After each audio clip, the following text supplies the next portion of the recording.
All right, everyone, we are live, Dynasty Mirror Search for Huru, and I have the brother Kala Genesis back on with us again. And today the topic is going to be land, L-I-N, land, infrastructure, and nationhood equals freedom, justice, and civilization. So, what are the first questions I'll have for you, brother Genesis? Mm-hmm. Is this concept something that Black men could build or implement right here in America? Here's the thing, right? We've been trying to do that for how many years? 400 years? Right. We've been trying to build infrastructure. What happens? You're torn down, right? Mm-hmm. It gets compromised. We don't have any control over the context of our existence in America. That's why, let me give you an example. We were completely helpless when the crack epidemic happened. And not only the crack epidemic, but the celebration of crack, you know what I'm saying, and in the music and everything. We were powerless to do that. We're powerless over the narrative in our popular culture. Okay, we were powerless. We had rappers out there bragging about murder and everything. We had one hand, we had people talking about stop the violence, right? Black must unite, and then you had another force that was out there saying, "Yeah, kill this." Like what you call it, Snoop Dogg did a song. I wouldn't help this man put a nigga on his back, you know. Right. Cypress Hill and all stuff like that. Both were celebrated. None of them was condemned, and it seemed like we didn't have the wherewithal. We knew they were working part and parcel with the white supremacist system to destroy us, undermine at a critical time period, the post civil rights Black Power era, at a critical time period which right now we're suffering the effects of it. Right now, we have a whole generation of Black kids that don't know were raised without fathers, that weren't raised up with role models. We have people in there that should be role models in their 40s and 50s are acting a fool on Instagram and stupid. So you could tell it's called the adults now are trying to compete with the kids. Right. So all this stuff it goes on because we do not control. Then it dawned on me, even though I always knew this, but something struck me the other day. It said, as long as you're in the white man's civilization, and I read this from what Paul Robeson said. Paul Robeson, he spent time in Russia and around the world. He said, the Black man in America ever wants to be free, have a culture, he has to somehow summon himself and find a way to sever ties with America. Because America is the problem. You know what I'm saying? And that's I don't know I don't want to candy coat it anymore. I'm sick of playing games with people or trying to make people realize. People hate me when I say that. I'm like this. There's nothing, like Malcolm X once said, he said, anything you do within the borders of America, confines of America, is doomed to fail. Because as long as it's based on American civilization, American concepts, they get the right to define who and what you are. They set the limits of what you are. They tell you what you want to be, what you want to live, what you want to aspire to, everything. They're the ones controlling it. So where these Black people try to fool us with these leaders like they're making progress. Right. You know, and you're not making any progress. You know, you're not making, as long as what you do is confined to the borders of the 50 states of America, you're not making any progress. The Black man, to have freedom, must have a land of his own. You know what I'm saying? It doesn't mean everybody has to go there. It doesn't mean everybody has to be there. It means that our collective interest should be that particular state. Our political ambitions, our diplomatic ambitions, our cultural ambitions, our infrastructure, our industry, it should be based on that independent African state that we control from the top to the bottom. Descendants of the slave trade, African Americans control. It's not enough to have an African country because they have their own interests. Okay, it's that we as in the diaspora have to have a geopolitical entity on the planet. Such does not exist right now. Representing us, the African Union is not going to help us. You know, ECOWAS is not going to help us. All these countries are not going to help us.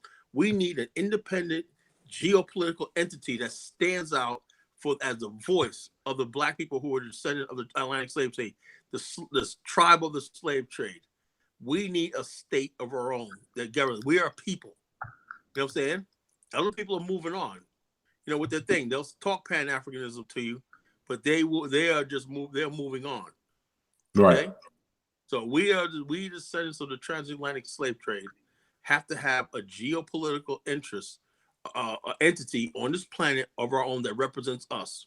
You know, now other than that, then just cast your lot with the white man, with America. Get your American flag And like Common said, just learn to love the white man, forgive, and move on. There's no two ways about it. You know, either you're gonna have that independent nation that represents you. You say, well, what does that do? Well, first of all, if you have a country that's on the world stage, that's your voice. If something happens to us here, you know what I'm saying, that country is gonna be there, okay, a rip triple. Nothing happens. Anything happens to black people in America, we're written off as a domestic problem. That's the problem. That's the thing. Can I give you an example of what you're speaking on? Yeah. All right. So in Alabama, maybe 3, 4 years ago, there was an old Indian man who was walking the streets of Alabama. I remember that.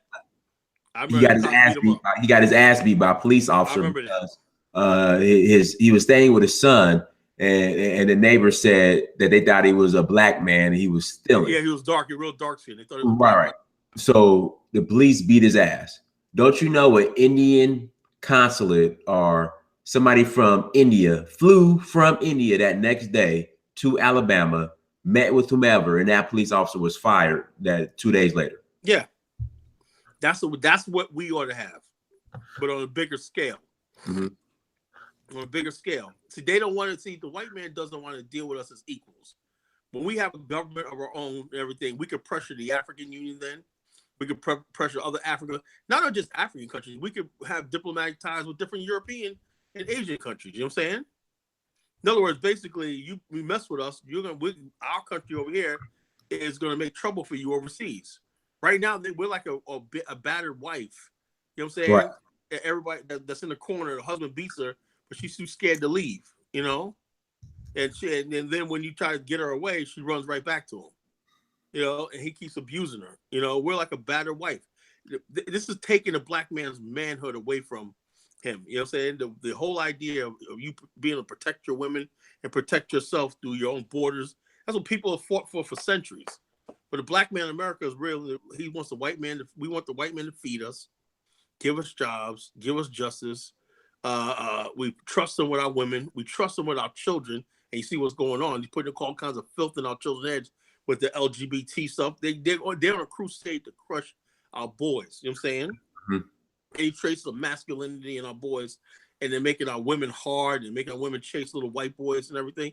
So you sound like a racist. Look, at this point in time, I really don't care. If I sound like a racist, so be it. You know what I'm saying? But I have a problem with what they're doing. I go to people's house every time I turn on the TV, all I see is a little black girl, and her love interest is also a little white boy. That's going to solve her problems. That's going to solve our problems. If more and more black and white people start, particularly black women, they got black women convinced that, yeah, if you just explore your options and everything, this isn't something that Marcus Garvey, Malcolm X, all didn't have to contend with. You know what I'm saying? You got black women doing their own thing and everything. Why? Because there's nothing going on but the rent in black America. You know, the black man doesn't control anything. It's the white man with all the power, money, and everything. He has the white women convincing black. Let me tell you something. White feminism is controlled by the white man. You know what I'm saying? Of course. To act as agents to recruit black women, Latino women, everything to his cause. Right. The cause is to undermine and disrupt these communities and everything, and turn the women away so he can weaken them.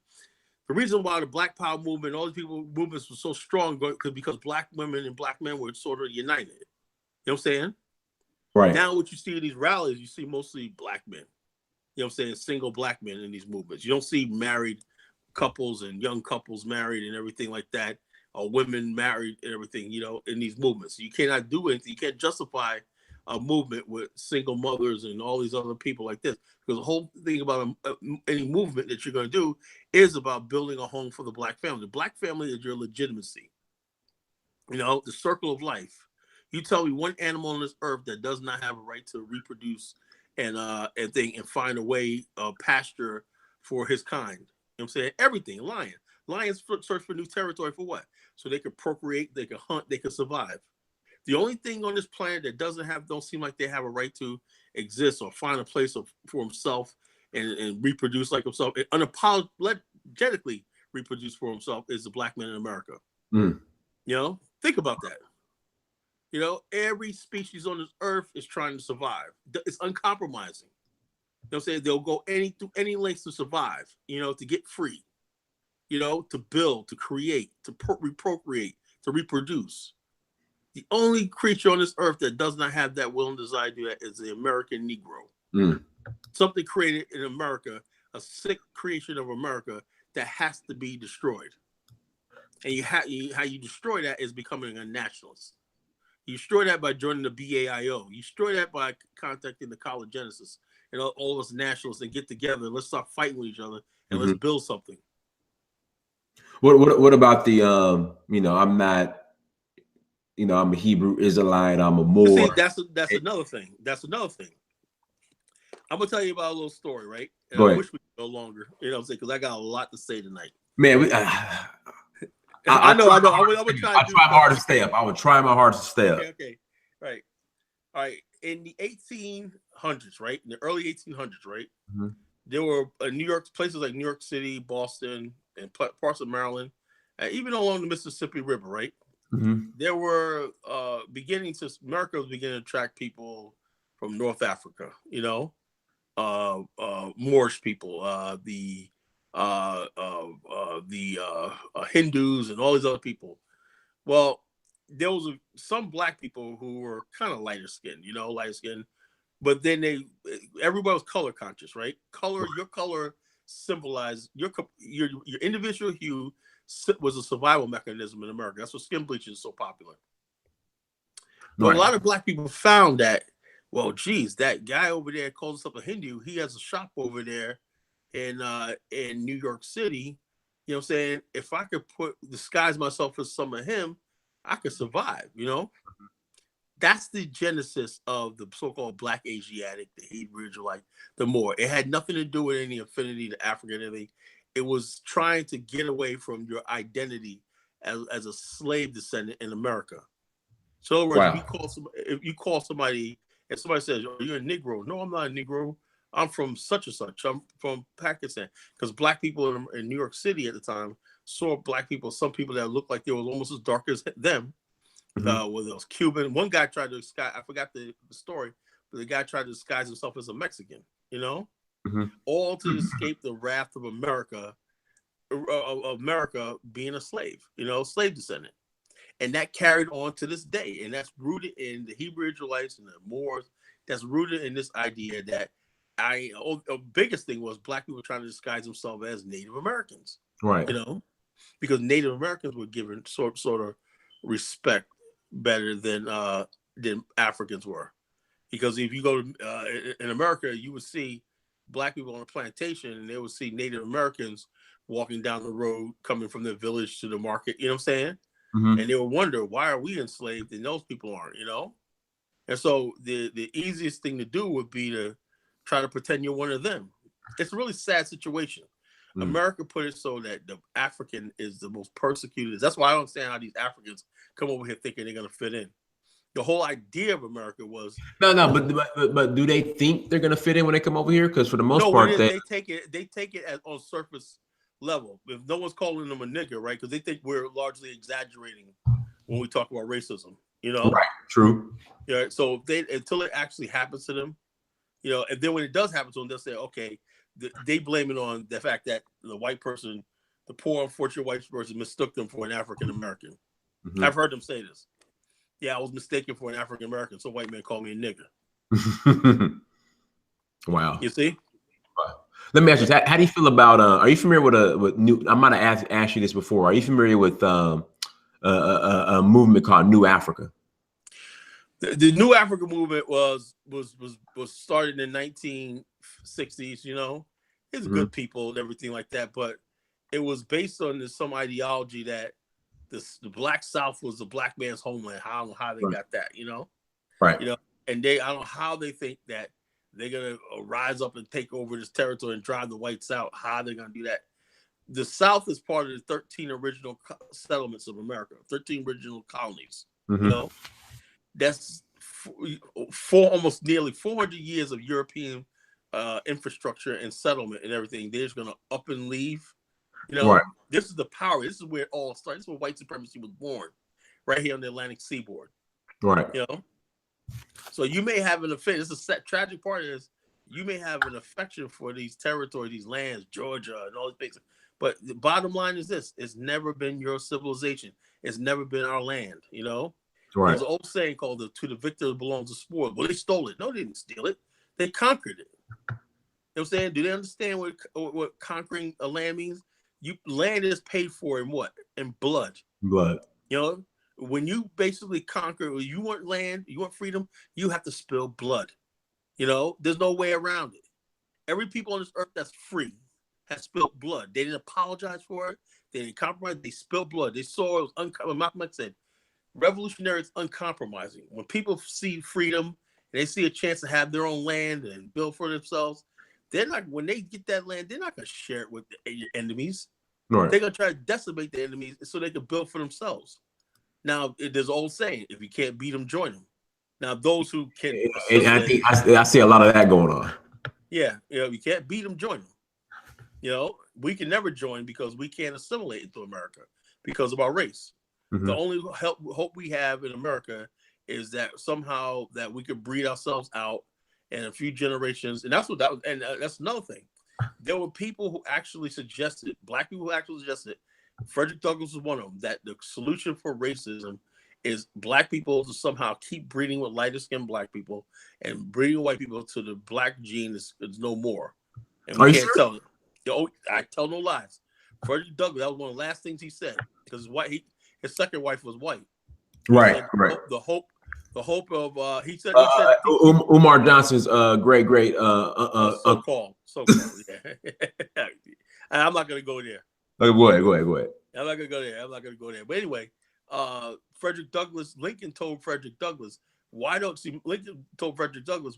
you basically go to Africa, go someplace and build something great. The way to the white man. This is another thing. Let me ask you this question about land infrastructure nationhood, right? The thing about America was its infrastructure.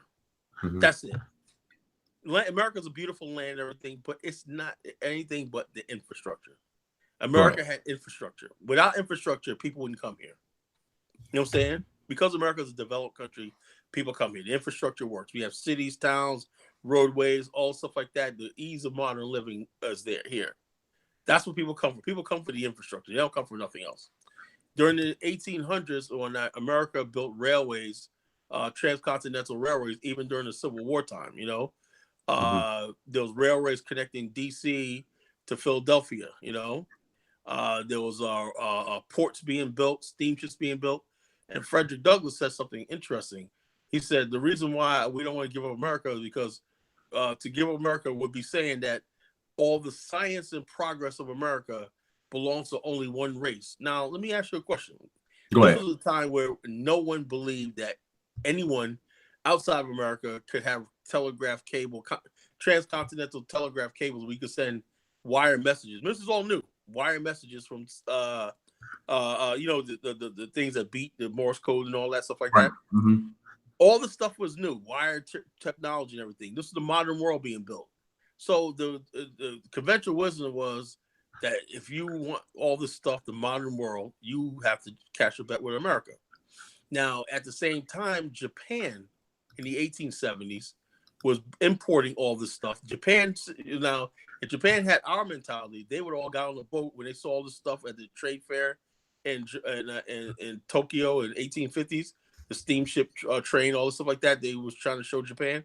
They would say, "Oh, the West has all this stuff. Let's get on the boat and go there." Right. The Japanese said, "Why don't we get all these things, right, and bring them back to Japan, and we build them ourselves?" You know, because the Japanese were like, "Oh, let's go to a West and whatnot." You know, our island's backward. You know, let's go to America. They didn't do that. They took all these things from the West. They wanted libraries. They wanted steamships. They wanted railway systems. They wanted new modern ports. They wanted schools. They wanted centralized government. All these things like that. They want the rule of law. They want to abolish the samurai class. They want to do all this stuff like that. Give women the right to equal rights. They want to get rid of all these things that the practice that they had.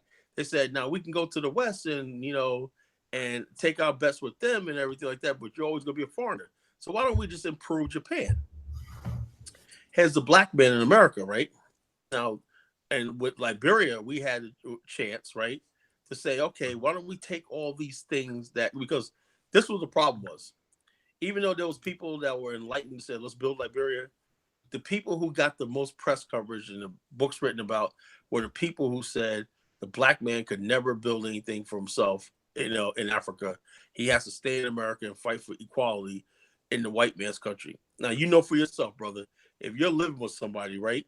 You're living with somebody, and he may, no matter how much he treat you nice, it is not the same thing as having your own apartment, you know? If someone, you live with your buddy's house, right? He's putting you up, right? And he's like, oh yeah, I got a nice place and everything like that. And you live with him and his family and everything, after a certain amount of time, aren't you going to feel like, well, geez, I would be better, if I had my own, because you got to watch what you're saying around them. You know what I'm saying? Yeah, right. A man should have his own shit anyway. That's the mentality. For the most part, that's the collective mentality that we don't have in America. You know what I'm saying? We got to ask people, and they never give it to us. We need more civil rights legislation. So in other words, we got these Negroes in Congress, the Congressional Black Caucus, that all they've done since there is collect $150,000 a year to beg and plead and yell things. And they think we're stupid by them using Trump as a scapegoat and everything. What that does is the irrelevancy. See, we're out here for you. We're attacking Donald Trump. No, Negroes, y'all living fat. Maxine Waters, your husband was part of a banking scam. You know what I'm saying? You live in a $4 million house. You know what I'm saying? In Hancock Park. Yeah. You know what I'm saying? So all these people think they have us fooled. They think they have us fooled by what they do. And the bottom line is, it ain't happening. It ain't happening. So I tell people all the time, look, hold up 1 second. 1 second. Yeah, so I tell people all the time, I said, the main thing in America is the fact that what got us trapped in America is infrastructure. We're on we're living in a modern world. Right. We're living in a modern world, and so we basically have to take it. Think about it. Why do like I was talking to Professor David today, the only reason why we take all this stuff, somebody shot Alton Sterling. This is basically telling you, so what are you going to do about it? What are you going to do about it? Right. They know your march and stuff like that, and they got a way of making it seem like they try to convince you that your marches is being effective. Your marches aren't effective because they know you have no power. You'll bust up a few stores and whatnot. They'll complain and blah, blah, blah. But the bottom line is this. You're not going anywhere. You're going to go right back to work and go back to doing what you're doing until the next thing, till football season comes around. And so the point around is breaking our spirit. We have nothing left in America. Now, what I was saying was land infrastructure nation. You have to have land, right? We have to have land that we control. The fact that I can't get so many black men to realize that it's just utterly a shame. You mean tell me you don't care about a homeland? Then when I tell you about homeland, you want to talk about I ain't no African, I'm Native American. Right. Anything to get out of your responsibility. Huh? I'm a Moor. All this kind of nonsense. All this kind of nonsense. I was already here before the white man. All this kind of Ivan Sturmer. He was a fraud. All these academic frauds. We have been misled for generations by people who don't meant us any good. The whole idea is to make sure black people have no other desire but the continental integrity of the United States. That's the whole idea of it.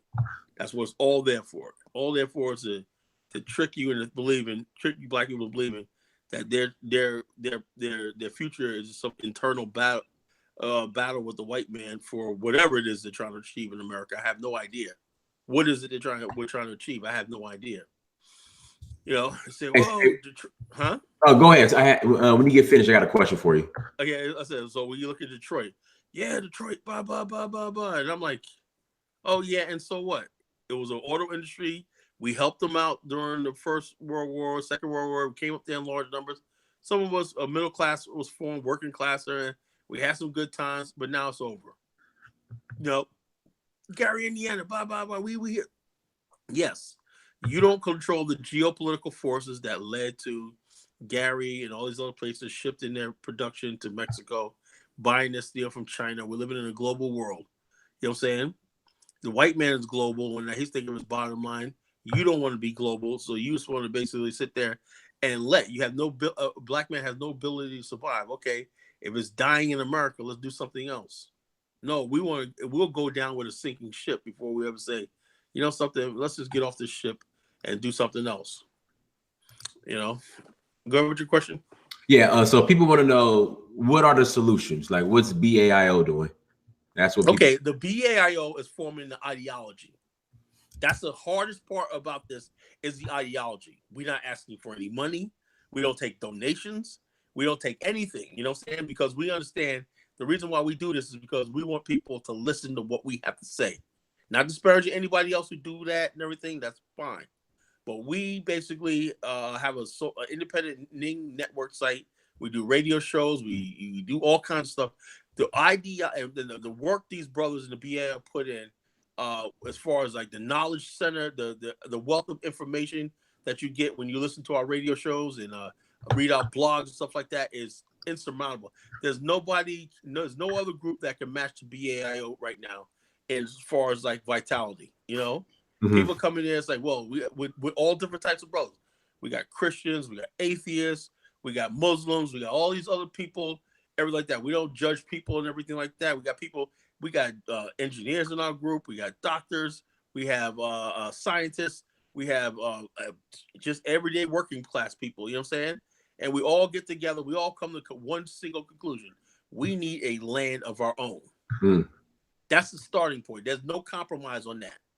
Once we have the land, then our best and brightest need to build up. What is infrastructure? I want to talk about what is infrastructure. Let me ask you this: as far as the civilization portion, yeah, what role does religion play into that? Like, how do you feel about religion in the grand scheme? See, this is what I'm talking about. Go ahead. When people start talking about religion, right? Religion, if you really look at it, I talk to, and I come up in the church and everything like that. Black people are black people. You know what I'm saying? I can go to a 7-day event and stuff like that. When people are educated, they got jobs. See, the whole thing, the difference is this. When you have a black organization and you got people who are educated, right? You have working class people, you have professional people, you have high up and stuff like that. You know what I'm saying? The problem is when you have people that use religion and they got mobs of ignorant people. You know what I'm saying? Right. Like you see those videos in Ghana. Where in Nigeria, yeah. You see you see what I'm talking about? When preachers are walking on people and stuff like that. You see some of the videos? Yeah, eating grass, all of course. Stupid stuff. See, this is what I'm talking about. Yeah. I have faith in my people, African Americans, that we're an intelligent people. You know what I'm saying? When I go to a Muslim meeting and whatnot, I don't feel out of place. I go there in a fellowship and everything because I know Minister Dawood, our Nation of Islam brother, is Minister Dawood. I want you to have him interview him. You know, dynamic. I mean, he's gonna blow your mind when you hear him speak. You know, he spits fire and brimstone. You know, and then you got Mr. Holism. You know what I'm saying? He's an atheist brother. Man, me and him go about religion. We get into it, but those two are my brothers. Those are my partners right there. Those two are my brothers. Minister Dawood, when I listen to Minister Dawood, we all talk about the same thing. We need to build our family. Like he runs a fatherhood clinic where he lives at, you know, building our families, you know what I'm saying? Building communities over here. You know, we want to build a but the ultimate goal is we have to make this legitimate is we have to have that nation state of our own. Because America, let me give you an example. If you haven't realized, we are vastly becoming we've always been a landless people, but we're becoming soon a nationless people. Why? Right. Because the American nation has basically made it clear that we are second-class citizens, if not a non-entity. Don't even bother want to give us justice anymore. Right. You know what I'm saying? So we're written out, we're still on paper. They can't tear the Constitution up, citizens, but they're going to make sure that we know at all times that we are second-class or nines doing anything, you know what I'm saying? So if that's the case, then we have a perfect right. And this is about getting back to Colin Kaepernick. Okay, he's standing. First of all, me personally, I would not be in professional sports. You know what I'm saying? I personally, Me personally, what I would do is I would just collect my money after like 15 years and bounce, then do something with it. You know what I'm saying? You play that game. You know what I'm saying? Play the game like that. But he chose to do that and everything. But I tell people that's not the end game. The end game is not playing and making them millions of dollars and you just being defiant flag. The end game is okay. You know, we're gonna play football, but but our ultimate goal is we're gonna have a power base, and we're gonna support our own nation one day. You know, but where? That's the question. People are asking where. okay, Where are we gonna? the nation has to be on African soil. Okay. You know what I'm saying? There's 12 million square miles of land. Less than 10% of African continent is developed or occupied. You know, Africa is the most vast country. The problem with Africa is it's underpopulated. You know, only Rwanda has the right population density to even develop. Rwanda has 10,000 square miles, right? It has 10 million people, right? Kigali and everything. In order for you to develop, you need population density. So less is more. That's why Singapore is only 300 square miles, but it's an Asian powerhouse. You know, it has the economy bigger than Great Britain. Same thing with Hong Kong. Less is more. You know, so when we say we want to build this city-state, you know what I'm saying? That's what we want to build. You know, but it has to be on the African continent, and it has to be with the ability to connect physically and regionally with African capitals and African nations. And so that state is part of Africa. That state, along with the communities that we'll build back here in America, what we call satellite communities, you know? Okay. Then basically you can engage the United States government as an independent geopolitical entity on the world stage. Then our fortunes will change. You know what I'm saying? Then our culture will change. You know, because we won't be the buffoons like the world's on. We'll be respected people. See the uplift black people had when they said Wakanda? Right. You know, they said Wakanda. The black people are yearning for that. They want that. They want to be part of something different. You know, it's only the people. Are you sure? Are you sure they're really yearning for that? I believe that. I know my people long enough. I know my people better. Okay. You know, see, there's two faces of Black America. There's the face that we put on out here, everything. But when you really get down inside of every last single black person, every one of us, right? There's somewhere along the line, even if they don't want it, they won't oppose you for it. You know, I talk to people that are in the military all the time, red, white, and blue types and whatnot, and I talked about nationhood, and they're like, yeah, man, we should, you know, they can't say too much. That's my job. They're not going to be a college genesis. You know what I'm saying? They're not going to be the BAIO, but they do support us. We have a lot of people in the BAL who are just, okay, I understand you. Y'all keep doing what y'all doing. You know, sometimes that's more effective. I'd rather have you cold or I'd rather have you hot. What I don't like is lukewarm people. You know what the Bible says about lukewarm people? What is that? If you're lukewarm, I'll so spew you out of my mouth. You know, we have too many lukewarm people in the nationalist movement. They're lukewarm. They're here, there. Define. Let's go into detail about lukewarm. Like, okay, lukewarm means that lukewarm water will make you sick and you throw up. You know, when you're hot, right? That means you're on fire for this. When you're cold, you're sort of like, I don't really, you know what I'm saying? I'm not really in it, but, you know, you could take somebody's cold. He's cold. I know, like, I got a lot of cold people. They don't believe in it, this and the other thing, but they'll listen.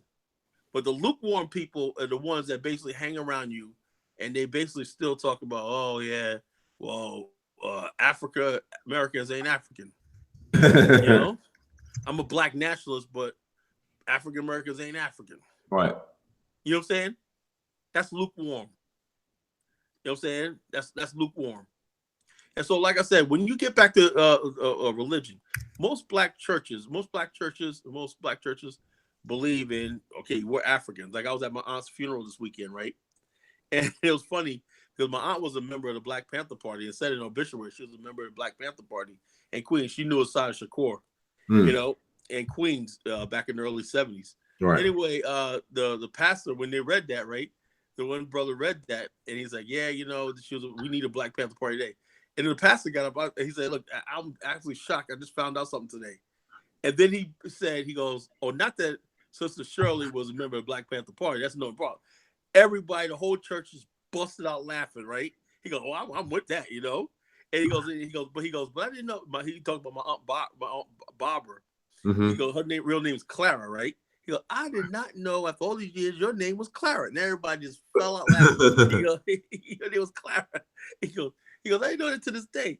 But the whole point was, even the pastor was like, yeah, we're the Black Panther Party. Yeah, we give a hand for that. You see what I'm saying?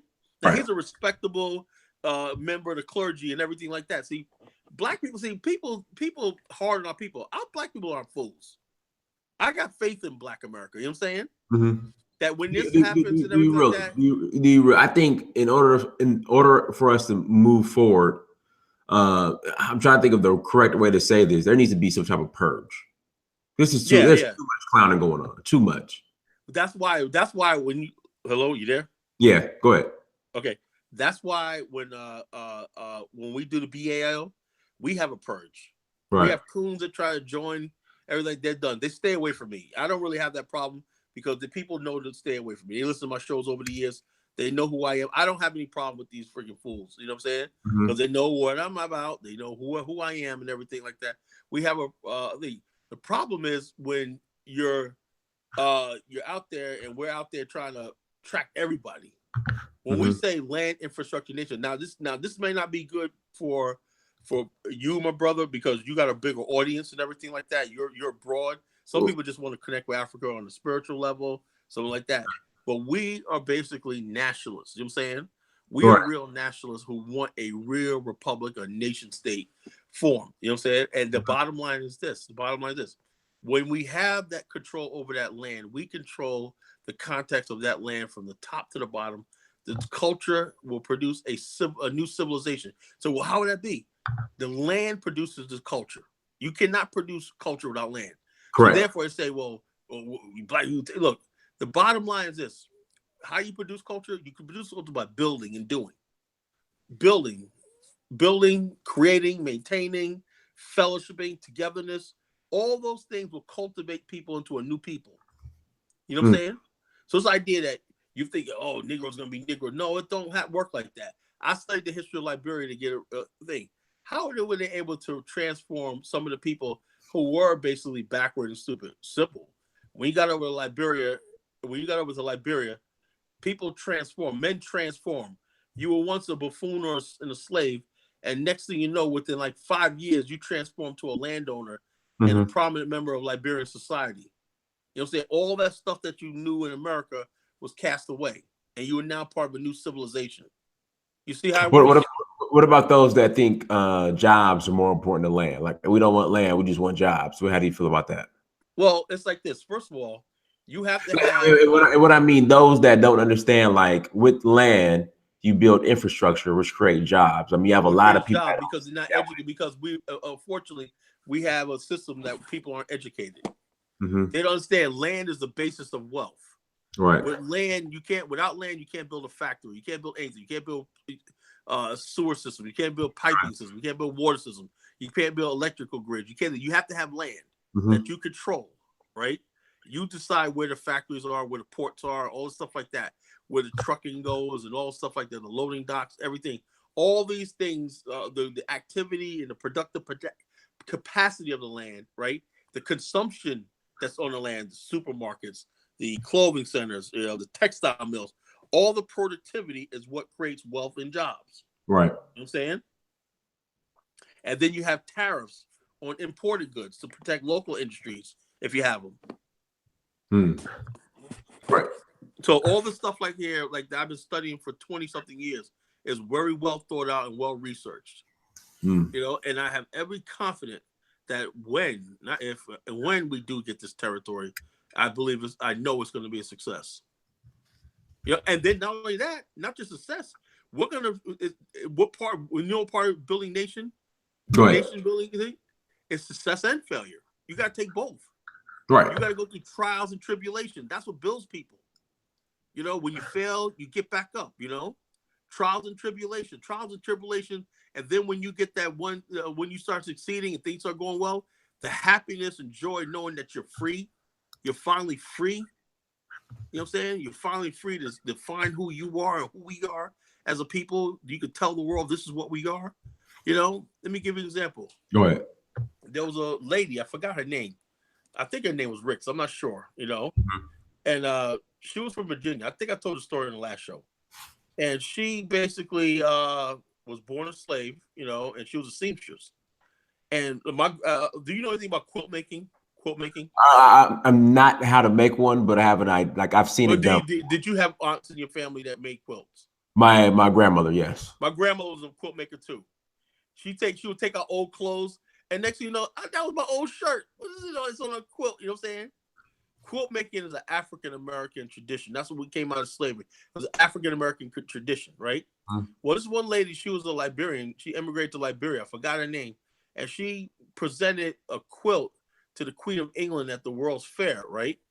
And she proudly said, "Look, I was born a slave, but I'm a proud citizen of the Republic of Liberia." And she said, "I'm proud to say that our civilization has now reached, by the end of the 19th century, has now reached not the 19th century, 19th century, the 1800s. By the end of the 1800s, had reached the level of Europe." That was a proud accomplishment. Why? Because people and African Americans perseverance. When people want to persevere and they want to really build something, they'll transform into something you will never expect. You know, that's what perseverance is. You know, and there was an island in Liberia called Perseverance Island. That's when they first named, later named Providence Island. There was an island right there in Messerado River called Perseverance Island. It used to go Perseverance Island. So when you persevere, when people persevere, trial and tribulations, they become a new people. You know, they become transformed overnight. You know what I'm saying? So that's what we need. We need land infrastructure and then nationhood. Nationhood will bind people together under one territory, one land, one people, and a new civilization will emerge. Let me ask you this, Kelly Genesis, and this will tie into nationhood. A lot of people ask this when we speak of having our own nation. Military. How will we address that? Every nation has to have a military. Right. The military is there for, like I said, let me put it to you like this. All right, there's two parts of nationhood people don't seem to understand, right? There's the nation and then there's a state, right? Called the nation state. The nation means the people, okay? And I jotted down some notes last night, you know, for the show. I tell you I do my homework, okay? Right. Go ahead. All right. There's a nation and there's a state. On the nation side, you have the people, you have social club, religious institutions, fraternity. Notice how religion and state are separated, you know? You have fraternal orders, civic organizations, political parties, businesses, corporations, whatever, the citizenry. On the state side, you have the government, enforces the rule of law, the military, the government's responsible for the infrastructure, the police, the courts, the public policy, protect non-citizens and minority groups. That's something we don't have in America. You know, there should be special considerations for protecting minority groups against the nation, the majority, okay? Right. The laws of the country usually reflect the best interests of the nation. A nation is exalted in righteousness. In other words, basically, if the state is allowing evil things to happen inside of a country and everything like that, that's because the nation has fallen. We saw that in America during the time of Prohibition. You know, people were wickedness. There was drunkenness. You saw it in the Wild West. You saw all these things that challenged America to fall into a state that America feared communism. Because what happens is when the people fail, the nation fails, right? Then totalitarians take over.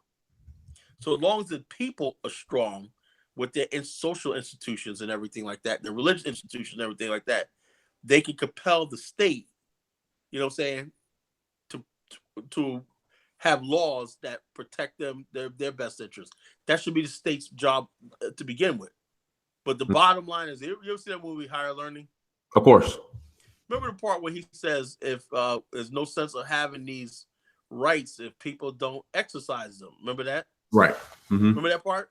Yes. So an active, engaged citizenry doesn't necessarily mean voting initially, but it means the people are actively involved in the civic organizations and the political and the religious and the cultural well-being of the country. And the country, people always should be striving for their value system. What is your collective value system of a country? You know what I'm saying? What is your ethics? What is good? It should be based on righteousness and good. Okay? Well, we didn't have that in America. America had the Ku Klux Klan. Can we say that's righteousness and good? No. You know, America allowed the mafia to grow. Right. You know, so therefore, and America didn't They protect they built Vegas. Yeah, you know what I'm saying? So it's up to a country to say what is right and what is moral. Are we going to have a Las Vegas? Do we want that, Sin City? Maybe after a while, when we feel our civilization can tolerate that, you know. But a beginning civilization, do you want that? No, of course not. You know. So therefore, the nation, the people, and I believe a people should be homogeneous, you know, as much as possible, or be able to assimilate into one people. Sure, you're gonna have differences and everything like that, but the idea that we're one people should be etched in stone. The nation gives the state its authority. The state makes laws protecting and regulating the republic. The state makes foreign policy in the interest of the nation. The nation creates a civilization, defines a culture, values, norms of that civilization, encourage assimilation of other groups of people who want to be a part of that nation. You understand? That's what the genesis of a nation state is. And to make all that happen, really, all you need is a land and infrastructure. Now, people will ask, well, how do you build a nation? Where do you get the money? How do you do that? Well, the nation, one of the ways that the nation raises money is through taxation. It borrows money from other countries, builds domestic industries for trade and everything, and tax goods and services. And it tax property. It tax all these things. You know, and with the taxation part it raises revenue, and the government has a projection of what it wants to spend money on. You need schools, you need hospitals, you need private. Then you ask the private sector what your private sector can handle. You see if you can get foreign investment to fill in gaps. You know, you create policy, and then you try to fill in gaps. If you can't fill in gaps, you look for foreign investment to do those things under a careful thing. These are things that are not rocket scientists. We could have built a nation 100 years ago easily, you know, but we just never had real leadership. You never had nobody. We built it in Liberia, but we did, but the bottom line, we were cut off from Liberia. Right. They did everything they can. The people that hated Liberia, and the people that hated Liberia, the Charles Purge and Johnsons, and all these other W.B. Du Bois and all these other people wanted us to basically assimilate into America, and this idea of race and color to disappear. They weren't looking at the long term. Liberia was the best thing for us. Let me ask you. So, question: how do you sell Black Americans on the idea of, we'll just say, building their own nation when they have a comfortable situation here in America? Oh, do we have a comfortable situation? Many believe so. Okay, but how can we have a comfortable situation and we're rolling around saying Black Lives Matter? How can we have a comfortable situation? But a lot of people don't see that. That's why we call out Black hypocrisy. You know what I'm saying? The thing is about Black people is this. We say we want a nation of our own, this, that, and the other thing. They'll say, no, I'm an American. I'm American. But the bottom line is you were just out there rioting, talking like this. This is what I'm talking about, how people are all mixed up. And people are confused about what exactly you want. Do you want thing? Obviously, America is never going to change. Or you just want to admit that and just basically move on. You know, the whole thing is this. We, Black people in America, have to be basically, we want people to take us seriously, particularly as Black men. We got to be men of our word and say what we mean. Right. You can't say, I'm comfortable with America, and then talk about, well, I can't take racism. Racism is part of America. You know, police killing is a part of America. It's never going to stop. You know? Correct. So let's not pretend like we care so much about these police shootings and everything, when we obviously don't. Let's see what else we got in the chat room. So Bantu is there's a guy named Bantu Mandika. I don't know. He sounds like he's trolling, but he's saying that we already have everything we need. He said that we have. Oh, he's from Cali, so that explains it. He says I'm from Cali. Yeah. Black people in California being driven out. Yeah. It's a wrap. Mexicans. Compton's not even Black anymore and everything like that. Right. And bottom line, California is an embarrassment. Now, if you're just a fool. But let me finish what you're saying. He was saying that since we have a lot of Black millionaires, we have everything we need. Go ahead and address that. Okay. So let me give you an example. Okay, let me ask you this question. White people have more millionaires and billionaires and everything. Do they ever stop pursuing anything? No. You know, what you call Mark Zuckerberg is trying to buy a whole island in Hawaii and kick the native Hawaiians off. Right. Why is it that everybody always talk about what black people need? What about what we want? You know what I'm saying? Right. This is something we want. I live comfortable in America. I got a good business and everything like that. But this is something that burns in my heart and my desire. I want a nation of my own, a nation state of my own. This is what I want. They'll say, well, what do you want? You don't just sit there and say, okay, Negro, this is what you need. This is what you need. No, this is the black. When somebody becomes a nationalist, they're telling you, this is what I want. This is my line in the sand. And you go back to what I'm saying. The word I want to introduce is called the African. African. Okay? Yes, sir. Okay, the African. What does stand means? Stand means where we stand, like Pakistan, Afghanistan. It's an Arabic word and a Semite word means stand. In Europe, they use the word stant, stunt, and some in England they say land, like Scotland, Ireland, you know what I'm saying? This means land. Stand means land, and then the prefix before that, Afric means African American, African diaspora. We spell it with a K. Afric means African diaspora. We spell that with a K. When we say African diaspora or slave descendants, we spell it out with a K. African, that means where the Africs or the African descendants of the transatlantic slave trade stand. An African, what do we envision African? We build a modern nation state. A modern nation state that's semi-autonomous. We don't believe that we could start off fully independent. What we want is a host country to secede territory to us, and we become like a state or like a special administrative district, something like Hong Kong is, But we basically populate the country with our best and brightest, our business people, our engineers, our scientists, and we have no limit of people who are going to be graduating from school and stuff like that. So in other words, basically, it's a jobs program. You want jobs? Hey, we'll have jobs for the next 100 years, constructing this nation state to the way we want it. Okay, so that's what we want to stand. Now, we'll say, well, what is the purpose of the state? Well, the purpose of the state is to give the African Americans and African diaspora political, economic asylum, if you want it. Now, if you don't want it, hey, if you're happy, stay right here in America and help us out. You could be a trading partner. We could trade back and forth. You can invest in the stock exchange over there. We're going to have a stock exchange. All these things right here. You can invest your pension funds over there. If you sit on city council or union, you could maybe invest your union pension funds in real estate on the African. You see how it creates opportunity? That's what the Jews have. The Jews, every Jew I know has stocks and securities on the Israeli stock exchange.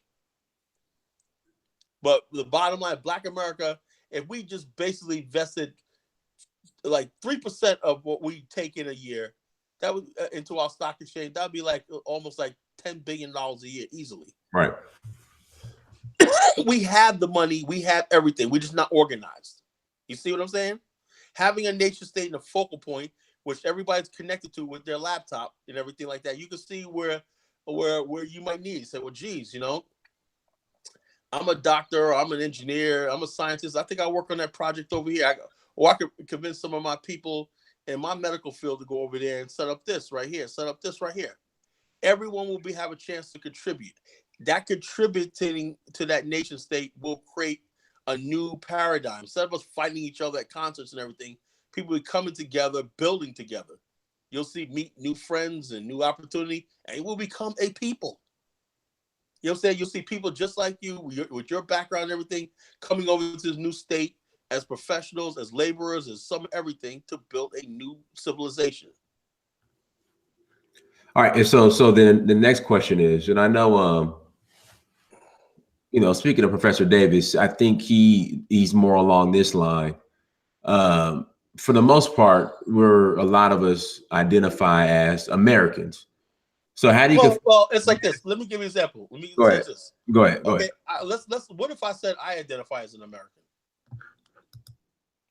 I identify as American, but the bottom line is this: there's always been two Americas here. Correct. There's a white America and there's a black America. I certainly don't identify now. When they say identify as American, did you support the American dropping of the atom bomb on Japan?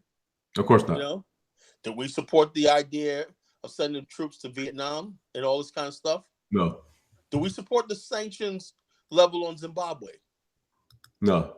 See, so how can we say that we're American and like that? There's no conflict of interest. Yeah, I'm an American, but I'm also African American. We're a people here. We're landless, governmentless people. We have our own interests in Africa. We have our own interests. This is us saying this is our interest in the world. You know, we're not going to be pushed away to the side, because the bottom line is if we don't do this, then you have nothing to say to the Bloods and the Crips and the gang members. Right. You know what I'm saying? Because they're not going to sit there and shut up. You want to shut up and crowd under the white man and whatnot, but you want everybody else to do the same thing. No. This is a way of expressing manhood. Nationhood is a way of expressing manhood. You know, a prodigal son, call it what you want. But nationhood is a way of expressing manhood. If you don't express manhood, then guess what's going to happen? You know, guess what's going to happen? Somebody else is going to do it. You know what I'm saying? In another way. Another way.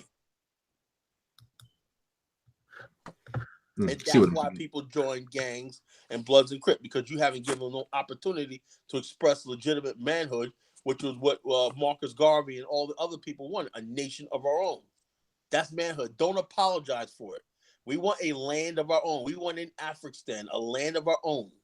You know what I'm saying? Until that happens, I don't want to hear about forgiving the white man.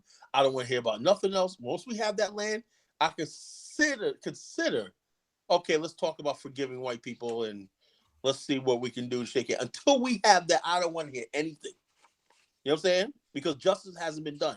I don't want to hear anything about what Africans have to say. You know? I don't want to hear what Africans have to say. I don't hear what the white man has to say. I don't hear what nobody has to say until we have secured our land of our own. Until then, we're on the verge of extinction. Somebody wants me to ask you about immigration. I don't know how this ties in, but do you want to address that? What kind of talking about the immigration? I don't know. Immigration, port. The Mexicans. I don't know. Port trucker. You do me a favor. Just be more specific with your question. We'll come back to it. Identity. What kind of identity will this nation have? Like, what will we be? It's an African American. See, the whole thing is this. Everything is based on race. Mm-hmm. We're Black Africans. You know what I'm saying? Mm-hmm. Black African infrastructure. That's what we are. I have a video, I don't know if you saw it, called the Black African infrastructure versus white American infrastructure. Right? That sums it all up. This is part of building Black African infrastructure. Right now, all the infrastructure that controls Africa and Black race is controlled by other people. The Black man has not built his infrastructure up. No ships, no nothing. No, nothing. You know, we have nothing. We're controlled by other races of people because we're cowardly. The Afghanistan is going to start the process of building a global Black African infrastructure. Now, if somebody's against that, then you are a race trader. You know what I'm saying? You are an agent, you're a race trader, and stay away from me. The Black man needs to build his own infrastructure up. He needs to build his own steel mills. You know what I'm saying? His own medical system, his own hydraulics, his own hydro dams. Everything we need to do needs to be controlled by Black African people globally. You know? We can't be relying on the Chinese and everything. We have to have our own monetary system with the gold bullion bank that we're building. You know what I'm saying? That we built in Angola. You know, we need to have all these things up in place to free ourselves. Because the next generation is going to look at us and say, what the hell did we do? And I'm like I said, the current generation is already doing that. Current generation don't respect us. You know what I'm saying? Right. You know what I'm saying? So what do you think the next generation is going to do? Y'all ain't nothing. Y'all ain't built nothing for us. Y'all got nothing for us. Everything. All y'all want to do is sit there and shuck and jive with white people and everything like that. And they wonder why our kids are acting crazy like they do. Somebody's already bringing up Liberia. I don't know if you addressed. Yeah, it's already. Of course, whenever we talk about Black nation building, it's going to be Liberia. And Liberia. We already solved that problem. And look at Zimbabwe. You know, that's always going to come up. So Zimbabwe is only like that because of sanctions. You know what I'm saying? That's the only reason why. sanctions. They play this game. The only reason why Zimbabwe is suffering is because of the criminal sanctions, which was extended by Barack Obama, by the way. You know what I'm saying? And Barack Obama had 2 African Americans locked up for lobbying for Mugabe. Mm. You know what I'm saying? So that idea of having a so-called black president who did absolutely nothing. I'm glad his legacy is destroyed with Trump. To tell you the truth, you know. Me too. You know, I thought I was alone, man, but I'll say it, man. No. You're definitely not alone. You know. Yeah. You are. You're definitely definitely not alone.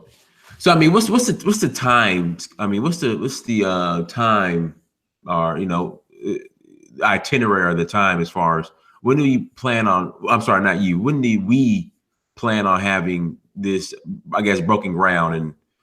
Well, when we join the BAIO, the social network, you know what I'm saying? I need people to take initiative. If you travel, if you're African and you're Black African American, you travel, say what you could do to start a meet and greet. In the we have several host countries and everything that are interested in everything. We need people that don't do that to do that. But all I see is Black people when they're in Africa, they're shopping, they're doing the tango and sipping Mai Tai and stuff like that. You know. Right. I don't really give a dang about your shopping sprees in Ghana and all those places like that. I want to know, are you interested in having a state of your? Because we're this close. We have a sister that's in the African Union who's proposing a Wakanda style state for the diaspora. She heard the BIO. She heard all our problems. Now she's basically bringing. She had a press release. It's on into the news. You know, they're now talking about this on a larger scale, thanks to the work of the Black African Infrastructure Organization, you know? Right. You know, but it's going slow because I got Negroes dragging their feet. That's to be the first thing before you talk about Pan-Africanism, everything. We need to have our piece of the continent. You know what I'm saying? That's the first thing. You know what I'm saying? Then once we secure that land, even while we're securing the land, that should be always on the table. We need our own state. Africans will come to a meeting and whatnot. They'll get you to bring your our senator out, lobby for them, get what they want and everything. They once they get what they want, they don't need us. Perfect example of what happened with Bob Johnson in Liberia. You know, perfect example. Let's get back to Liberia. In 2010, Bob Johnson built a 4-star hotel, beautiful, RLJ. Yeah, still there. Before, right? Yeah, the pictures, yes. Yeah, RLJ in Liberia. He, through his political connections and everything, and the one lady, Cynthia, I forgot her last name, but she's a Liberian consulate lady for Liberia under Sirleaf, African American woman. They lobbied and pressured and got Delta to start doing flights, even for direct flight. Yep, direct flights. Yep, direct flights. You know, all that. Hey, but what happened was Robert Johnson thought all this goodwill after the Liberians got the Delta and everything, they didn't need him anymore. You know, and so they sort of kicked him to the side. Well, they stopped the flights too. They still don't do the flights. Well, they restarted again. They used the Ebola thing, but when they said they were going to stop the flights, right? Then they went back to the same people, Robert Johnson and all of them, said, "Oh, they're going to stop Delta. Can you talk for us and everything like that?" And they was sort of lukewarm, like, "Yeah, well, you know, geez, that was like 6 years ago, 5 years ago, and all the stuff you promised we were going to do over there, you've been ducking and dodging us and everything." You know what I'm saying? Right. But I think Delta came back. I think Delta came back in another airline, I think out of Kenya, is giving flights. But I think Delta started flights back again. No. Delta only flies. I can tell you, Delta flies direct to Joburg. So they didn't pick up Liberia again. Nope. Joburg, Accra. Where else? I think there's a couple more spots. But yeah, they don't fly direct. Oh yeah, so I think there's a line that you could pick up in Liberia, right? And Dakar, Senegal, I think. And Dakar, yeah, they could do it. You could fly from one of these other airlines to these cities and then get Delta. But Delta used to land right there in Liberia. Right, in Monrovia. Yep. And that was brokered by African Americans. But guess what? You know, when Africans get what they want, they kick us to the curb, as always, you know? We have to start thinking as a people. You know what I'm saying? Mm-hmm. You know, African American must come first. What about us? You know, what about us? And when we start doing that, you watch how the global political power for us change. You know, people start fearing us, you know, and they'll start respecting us again. You know, so that's that.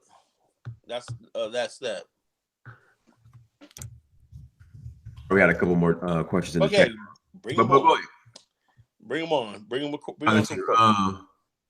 All right. Somebody says, don't mean to be petty, but the African name is not ideal for an African nation. Names are important. I heard that before.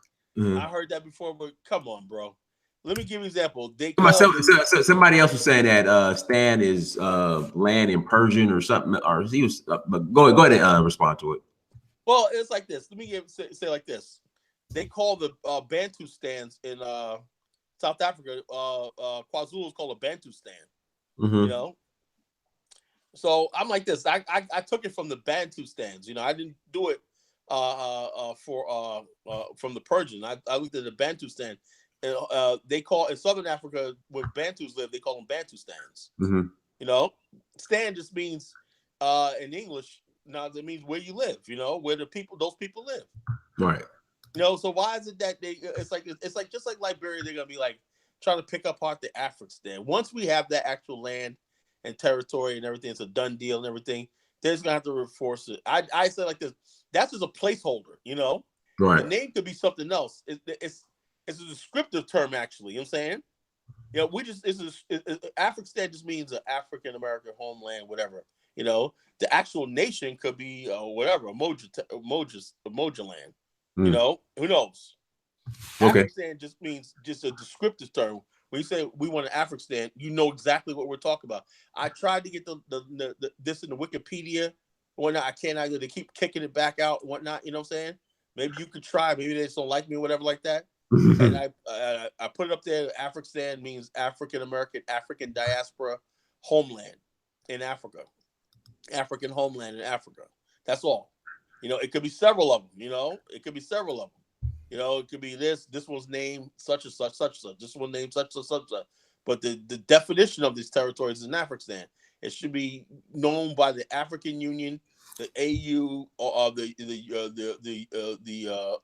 United Nations, all that.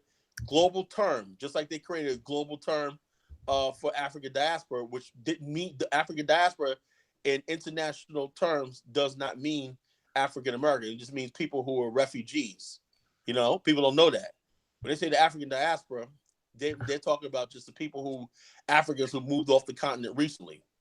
Now, what we want to do is rechange the term African diaspora to include African Americans, and we're not the UN under pressure of the United States won't define us as that, because that would be infringing on American sovereignty. You know what I'm saying? You see what I'm saying? See how we're trapped in the system? Correct. You know? So we're trapped in the system. It's the system in America, which we basically can't take part in the global thing of being an African diaspora. The African stand will solve that problem. You know what I'm saying?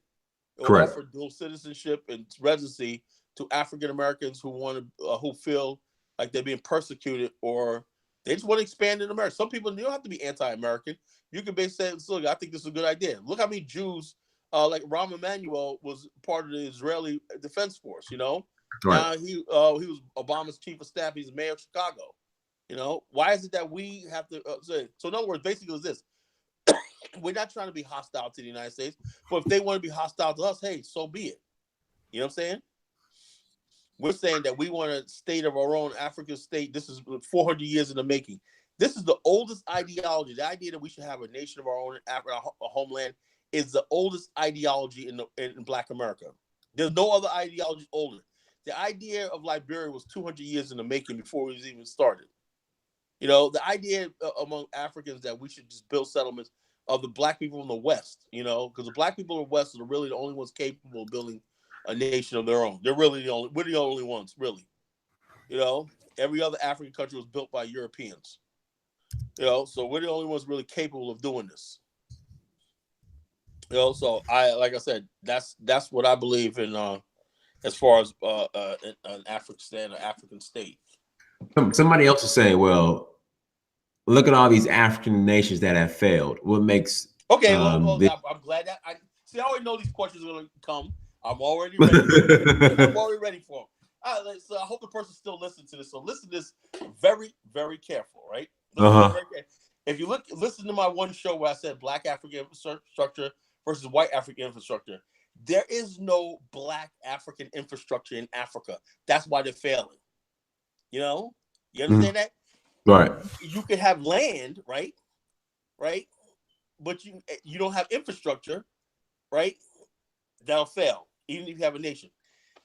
In some countries, you have land and infrastructure, but it's not a nation. It's a scattered group of people fighting for each other. That's why they keep falling apart, like Nigeria. You know, you may have infrastructure in Nigeria, but you don't have a nation. That's why the country doesn't function together. That's why they created these countries in conflict. You know what I'm saying? They created Uganda and all these countries, Kenya, to deliberately to make sure they will never build a unified infrastructure. You know, Uganda was designed on the map to make sure that the Kakwas and the Kolis and all the tribes will overlap each other and everything, and they will never form a nation. You know what I'm saying? A real nation state. So you don't have real nation states in Africa. When you do have land in Africa, you lack infrastructure. The only country that's coming close to this is Botswana. They got a pretty much homogeneous population, and Rwanda. You know, Paul Kagale's phenomenal. I don't agree with that trade agreement he's trying to push, because I know Rwanda will benefit greatly from that. Not the rest of Africa, though. You know, Rwanda will end up ruling Africa if that goes through. You know. But who knows? I might say, hey, look, I might join the party. But Rwanda will be on top if that trade deal goes through. You know, but it's not going to. Anyway, but Rwanda and Botswana, two countries that I believe that are on their way to nationhood. You got Rwanda has the highest growth rate in the world right now. You know, Botswana has a growth rate and a peaceful country, well-developed roads and infrastructure, schools and everything, and a healthcare system that's on par with the West. So tell me how all African nations are failing. Sure, if you look at the whole continent as a whole, but there are some countries in Africa that are doing really well. Right, correct. Okay? So people say that, this, that, the other thing, Africa's failure. No, they want Africa to be a picture of failure, so to discourage us. You know what I'm saying? I got faith, just like I got faith in African Americans. I got faith in Africans. Once they get their act together, then they'll be fine. You know, I got that much faith in them. You know, me too. The problem is you got corrupt people who don't think like you and I do, brother Amir, and who just short-sighted. You know what I'm saying? Mm-hmm. And that's the problem. You got this mob mentality. And to be honest with you, to tell you the truth, you know, when you live in, and I try not to judge, you know what I'm saying? No, go ahead. A lot of people in Africa are just, you know, desperate. You know what I'm saying? Correct. Of course. I don't know what I would do if I was in those situations. I've never been tested. You know what I'm saying? I've never been tested with Chinese. Like when Namibia arrested some Chinese who tried to bribe some officials. That takes a lot, you know. They came there with a suitcase full of $100 bills and whatnot, and they got arrested. But it takes a lot because most times it's known that all you have to do is show up with an envelope in Africa and you get what you want, you know? Right. And Africans are starting to resist that temptation of corruption. Me too. You know?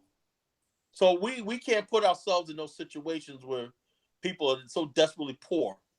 You know what I'm saying? That, you know, when we build a station, it has to be done right. You know what I'm saying? The top people in Black America, in the Black African American community, the pinnacle, are going to have to be the ones on making decisions. You know what I'm saying? You know, it has to be done right. And we Black people have to submit to Black authority, real Black authority, and basically entrust it. The people that lead us in this new nation state have to be one of impeccable integrity and character. You know what I'm saying? Right. You know, we need honorable men and women of virtue and integrity. You know? This is the first time people probably hear this. Oh, integrity. Yeah. We're not a bunch of goons. You know, usually people talk about Pan-Africanism, we're a bunch of thugs and goons. No. Let me tell you something right now. When you join the BAIO, this is an organization that prides ourselves on integrity. You know what I'm saying? Integrity and truth. You know, we don't tell lies. We don't mislead people and everything. We just tell it like it is, you know? Yeah, we tell it like it is, you know, and we expect people to be the same way. You know, nationhood is the highest honor, the highest ideal among people. It's a complete honor for me to be in front of people, and I'm honored that people would take time to listen to me and listen to what we have to say. and I'm very proud of the work of the BAL, the work of Dynasty and everybody else. So Thank we you. basically are going to do this. All we need is people to sign up for the Ning site, get involved. You know, if you got technology, if you got connections overseas, whatever like that, you think you could be an asset, hey, take initiative. We don't hold nobody's hand. You know what I'm saying? It's a free form organization. Just tell us what you're doing. You know, this is what I think will help us out. This will help us out. People have gotten into Nationhood, formed their own groups inside the BAL, and they're doing their own thing. You know, they keep us posted about what they're talking about and everything. They do their own thing. Nationhood is going to require everybody. You know what I'm saying? I had a guy one time, man, a couple of years ago. That's why I said, I was supposed to have this land years ago. This one brother joined us up right, in the other group we had before the BAL. And basically he joined and said, I'm a chemical engineer, right? I work at an oil refinery. He's like, you know something? You know, and he's an average African-American brother. He said, you know something? When we get this land, man, you know, I'm going to start putting my contacts together because we know we're going to need an oil refinery. I said, brother, do what you got to do. You know what I'm saying? See, that's how we are the BL. You know what needs to be built. You know what needs to happen and everything. Go ahead and do it. So when we get that land, everybody's going to be like, whoa, wow, yeah. Well, we need, I do road construction. I know this. I know that. I'm a transportation engineer. I think a road from here will go better. We should build a road here will go better. Hey, you know, it's going to be that point there where people, you might have to be vetted. Somebody else might oppose you and say, no, I think it should go this way. Let's have that discussion. But the thing is, we're in the process of us debating and everything like that. What kind of electricity grid would be better? Do we do hydroelectricity? Do we natural gas? These are things we discuss in the BAL all the time. We had one night, we had a big showdown debate. And brothers, like, we end up patching things up. But brothers were arguing over Tesla and what kind of electricity grid is better. And brothers were throwing out different kind of mathematical equations and everything like that. No, these are the things we happen in the BAL. The discussions we be happening. You know, no place else. If you go to Facebook, we have a BAL STEM group. Go in our STEM group on Facebook and a STEM group on the Ning site. We discuss science. We discuss infrastructure building. You know what I'm saying? There's nothing that involves nation building, building a constructive state that we don't discuss. You know? So when you join the BAL, you're in good hands. You're joining with competent people who know what they're talking about. We talk about governance. What kind of government, you know what I'm saying? What kind of system? Do we do Congress? Do we do parliamentary system? You know, we discuss, these are things we've been discussing for sometimes 6-7 hours a day over the last 10 years. So this is one group of people that basically, and our message is so fine-tuned that all the leaders in the BAL can tell you the same thing I'm telling you right here. You know? And then last question, and I'll let you close out. What will the political system and economic system be based off? I think you answered the economic part as far as gold. Who will be considered as a leader, or I guess president? It's like this. As initially first starting out, like I said, people don't like this one, but you need a core group of leaders like bureaucrats, you know, and official like a council and officials. At least Japan took 65 years before they had general elections. I believe it can be done with 10 years if you have a lawyer. We have a lawyers create a constitutional commission. Their task within 5 years is crafting a constitution. It has to be based on benchmark population, you know, stuff like that. You know, land with development and stuff like that. You know, the state. But the whole thing is the economy. What we like is we like a free market economy, like a hybrid of socialist and a free market economy, both mixed together. Something like the United States, you know, like a hybrid of both. You know, we want people. In other words, let me say it like this: if somebody wants to invest, right, in our country, right, you say you want to build a factory, right? Right. Well, if we don't have, there's one simple thing, and everybody take that pen out and write this down, carefully, right? This is what I'm saying. I'm gonna write it down. Go ahead. Okay, write it down. This is the formula.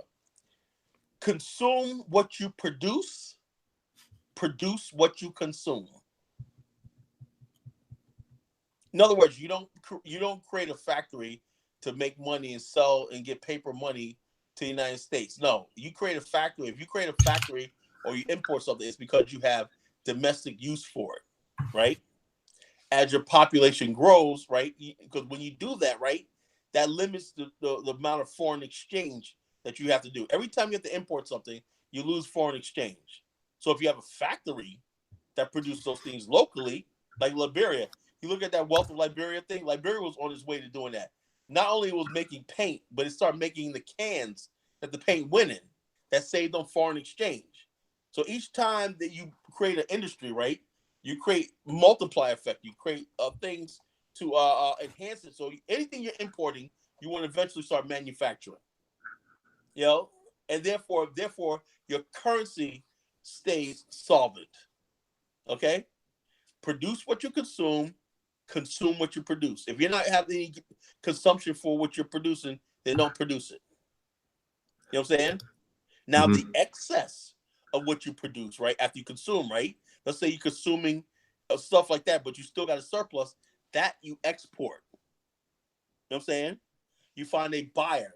And with the fair market trade that, your trading company will import maybe a capital good from that country that you're selling to produce more stuff. So you're always in a production mode. You know what I'm saying? You're always in a production mode. You know, these are things that we've figured out over the years. You know, what type of economy to have, what to import, what goods should produce, who should produce them, all those things that all economists have to evaluate. So we in the BAO, we've been discussing this for years. You know, any question that comes on the thing is and asked 100,000 times. You know? So you're in good hands. We're like Allstate. You're in good hands. All right, all we need is people to join us and get involved. All right, last question, and then we'll go ahead and close out. Okay. How would you deal with income and wealth inequality? A class system will emerge. Okay, see, this is the whole thing. There's nothing. See, class system. That's Marxist talk rhetoric, right? When they say class system, right? There's no such thing as a class system. There's no such thing as a class system. That doesn't exist, right? That's just the people who talk about class system are the people that want to undermine societies, create mob rule and stuff like that. Same thing happened in Liberia, right? There's always going to be people, like, let me give you an example. The wealthy of a country are part of the nation too. A country, this is why America was so successful. The very rich and the very poor are still one people, out of which a middle class is created. Our goal is to create a middle class. You know what I'm saying? You're going to have, well, let me give you an example. Aliko Dangote, the richest black man in the world, right? Yes. Industrialist, right? I want to create a dozen or so Aliko Dangotes in the Afghanistan, right? Why? Because those things, and another thing that goes along with what I'm talking about this. Like I said, to the victim belongs to spoils. If we got exceptional people that can become industrialists and traders and billionaires and everything, why would you want to stifle them? They got their money inside our economy working and everything. They're bringing wealth to our country and everything like that. Why would we want to stifle them? You know, there's no such thing as class. You know, class is all in the mind. Now, what you want to have is a safety net for the poor, right? But also job training opportunity, which everybody thinks of themselves as sort of in the middle class. And when you're in the middle class and everything is harmonized, you know, there's always going to be rich and there's always going to be poor, but most majority of people are somewhere in the middle. Right. You know, and then all this stuff like this. Bottom line is this: we will have a peaceful, tranquil country that we always dreamed about. We always wanted. You know what I'm saying? Let the rich people. I don't plan on being a billionaire.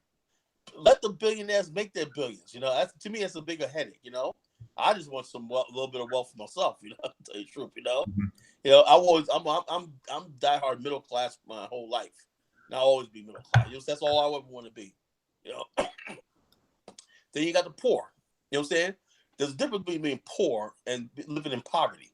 Correct. But our poor are going to be families because we're going to encourage marriage and all these other things as an institution. We're not going to have, the problem is when you have socially engineered poor, where you have a bunch of single mothers having babies in their teens and everything like that, and you have throwaway kids like in Rio and everything like that, that's when you have social unrest, you know? But when you do this by basically saying, hey, look, this is what we have expectations from you and everything, you give opportunities to women. You know what I'm saying? Right. That's how you cut down on poverty. You give girls opportunity to succeed, and have a career and everything. They're not going to produce babies at 16 and 17 and everything like that. And then you encourage a society and a culture that encourage, okay, you guys want to raise a family, you guys get together and raise a family as a couple. The government said, hey, look, you guys are getting married, and we'll give you a bonus for your honeymoon, everything like that. You stay married, but we'll give you incentive to stay married and for tax credits and everything. That's what Singapore and other countries do, you know? We encourage families and everything in the tranquil, and then everybody work together with the institution and everything to create their own social clubs, social networks, their own fraternities, civic leagues. Everyone's civic minded and everything. Out of that, you'll see a culture. You know, we have national festivals, national holidays, and everything like that. Then we can be whatever we want to be. If we want to have a statue of Marcus Garvey at the airport, when the first thing people look at, we can so do it. You know what I'm saying? Mm-hmm. It's our civilization. You're coming here to our land. You know, that's a vantage point we don't have in America. You know, we don't have that in America. We just basically just third class citizens and everything. White people can always say I'm white. We have nothing in America. You know, nobody. You know what I'm saying? No sane person wants to be a minority group. So I hope that answered the question about the class difference. You know, absolutely, brother. Thank you so much for. You know, it's always a pleasure to have brothers like you, Caligenesis, on the show. Oh yeah. It's always my thank you, thank you so much. It's definitely it's a blessing. My pleasure to be here. I look anytime, man. We can do it again on Monday night too. You know, of course, anytime. Saturday night. You want to do a show Saturday? We can do Saturday night. I'm not doing nothing. Okay, if you want to do yeah, man. I got my son, and you know, when I take him to his mom's, you know, I'll be free. So absolutely, just give me a call, man. I'll be ready to do show Saturday night. I'm getting old. I don't go out much anymore, so I don't go out much either. Yeah, so I can't stay up. I cannot stay up past 11 o'clock. So it's you know. Right. So it's Saturday night. We can do a show. We do a show again. Absolutely. You know, next Saturday night, I'll use pictures. It'll be part two of this. Part two. Okay. Of this. Part two. I'll use the pictures. The pictures I left my cord at my office. You know what I'm saying? How the heck did I do that? Let's do it. All right, everybody. Anything else you want to share in closing before we? Yeah. You go to our website. I'm going to put it. I'll put it in the chat. www.BAIOAfricstan5.ning.com. That's our social network site. Check us out. Join us. And like I said, get to know us. We're some cool people. You know what I'm saying? We're down-to-earth people. We're not judgmental and all this kind of stuff like that. We're just black people who believe in one thing. We should have a land of our own, and we should have a right to build on that land and infrastructure. And that infrastructure should be connected to a global African infrastructure. You know, that's all we believe in. Now, you can go to school as you normally do. You can go play Little League with your friends. Mm-hmm. You can have your white friends over for dinner. We're not going to condemn you for none of that. You know, we're just ordinary people, African Americans. A lot of us are middle class, upper class, whatever like that. We believe there should be an African state for the African American. You know, that's not anything. That's not rocket scientists. That's a-religious. That's apolitical, whatever like that. It's geopolitical. An African state for the African diaspora and the African American. That's all. You know, that one belief system, believe me, is going to flip the world upside down. Right. You know, but it's got to happen. You know, there's nothing left. There's nothing left here. This is the only way. The next stage is nationhood. You know, they pushed us to this would have been completely unnecessary had the white men did the right thing. You know, in the 70s, the nationalist movement would have died. You know, but the bottom line is, hey, this is where we're at right now. You know, we have no place else to go. You know, and this will rebirth the nationalist movement. It was always here. It's like a kindling and fire. You know, like a little kindling. You know, a spark that never died out. You know. All it takes is some little bit of wind, you know what I'm saying? And the forest fire burns. And the forest is starting to burn. You know, the wind is starting to blow and the forest is starting to burn. You know what I'm saying? And we're basically going to do this, and it's growing. You know, this ideology is growing. And so therefore just join us in Ecologenesis. Give me a Ecologenesis on Facebook and Twitter. You know, send me a message and everything like that. I'll be gladly to reply to you. And check me out on Dinah Samir's show. I'm glad for this brother and everything like that. You know, it's like a cathartic experience. You know, if I didn't have this show, I'd probably lose my mind right now. You know? So that's all I have to say. Just call it Genesis. All right, family. Everyone, thank you for joining us in the chat. Everybody who super chatted, thank you so much for doing so.